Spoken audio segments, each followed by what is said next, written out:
नमस्कार. MPSC history एक्झामिनरसारखं कसं वाचायचं? चला तर आपण बघूया. तुम्ही 1857चा रिव्हॉल्ट रट्टा मारला आहे का? पण एक्झाममध्ये 1858चा गव्हर्नमेंट ऑफ इंडिया ॲक्ट विचारला तर तुम्ही ब्लँक होता का? नक्कीच होत असणार. कारण MPSC मेमरी टेस्ट घेत नाही. MPSC एक्झामिनर चेक करतो तुम्हाला कॉन्सेप्ट्स इंटरनली जोडता येतात का. आणि 90% स्टुडंट्स हाच फरक समजत नाही. त्याचा कोर प्रॉब्लेम असा आहे, आपण रात्रभर डेट्स रट्टा मारतो, इव्हेंट्स पाठ करतो, पण एक्झामिनर विचारतो हे का घडलं, यानंतर सिस्टममध्ये काय बदल झाला, आणि तिथे आपण फसून जातो. आता केअरफुली ऐका. History is not list of events. History is a chain reaction. म्हणजे एक घटना, त्याची काही कारणे आणि त्यानंतरमुळे घडलेली तुमची पुढची घटना. तर हा फ्लो समजला की you don't need to memorise, you just need to think. यासाठी मी एक तुम्हाला प्रॅक्टिकल मेथड सांगते. हे तुम्ही प्रत्येक टॉपिक वाचताना स्वतःला विचारत जा. टॅक्टिक नंबर 1, हे का घडलं, त्याचा रूट कॉज काय आहे, याचा इन्स्टंट रिझल्ट काय असणार आहे, इमिडिएट त्याचा इम्पॅक्ट काय असणार आहे, लॉंग टर्म काय बदललं, म्हणजे सिस्टम लेवल चेंजेस काय झालेत, आणि पुढच्या इव्हेंटशी कसं जोडलं जातं. आता एक्झाम्पल बघूया. 1857चा रिव्हॉल्ट घेऊया आपण.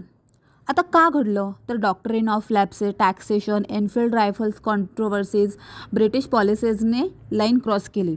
आता इन्स्टंट रिझल्ट काय, तर रिव्हॉल्ट फेल्ड, ब्रिटिश विन झाले, पण स्टोरी तिथे संपत नाही. लॉंग टर्म काय बदललं, 1858मध्ये ईस्ट इंडिया कंपनी संपली, ब्रिटिश क्राऊनने डायरेक्ट कंट्रोल घेतला, गव्हर्नमेंट ऑफ इंडिया ॲक्ट 1858 झाला. त्याचं कनेक्शन काय आहे, तर 1858 नंतर ॲडमिनिस्ट्रेटिव्ह रिफॉर्म सुरू झाले. 1861 इंडियन काउन्सिल्स ॲक्ट, 1892, म्हणजे 1857 समजला तर पुढचे 4-5 टॉपिक्स ऑटोमॅटिकली कनेक्ट होतात. आणि स्टुडंट्स मिस्टेक काय करत असतात, तर आपली चूक इथे आहे की आपण आयसोलेटेड चॅप्टर्स वाचतो, एक्झामिनर कनेक्टेड स्टोरी बघत असतो, आपण इव्हेंट्स लक्षात ठेवतो, एक्झामिनर लॉजिक तपासतो. तर आजपासून आपण एक चेंज करूया. कोणताही टॉपिक वाचताना नोटबुकमध्ये असं फ्लो लिहत जा.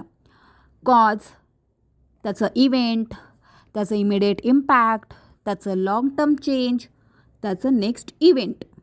सो असा एक चार्ट बनवूया, लाईन कनेक्ट्स करूया. रिव्हिजन टाईम अर्ध्यावर येईल नक्कीच, आणि रिटेन्शन दुप्पट होईल. हिस्ट्री रट्टा नाही आहे, हिस्ट्री लॉजिक आहे. लॉजिक समजलं तर मार्क्स ऑटोमॅटिक येतात. जर आज तुम्हाला हिस्ट्री वेगळ्या नजरेने दिसायला लागली असेल तर नक्कीच सबस्क्राईब करा, कारण नेक्स्ट व्हिडिओमध्ये पॉलिटी आर्टिकल्समधली सगळ्यात कॉमन कन्फ्युजन देणारी आर्टिकल 14, 15, 16 हे आपण बघणार आहोत. Don't miss it. नमस्कार.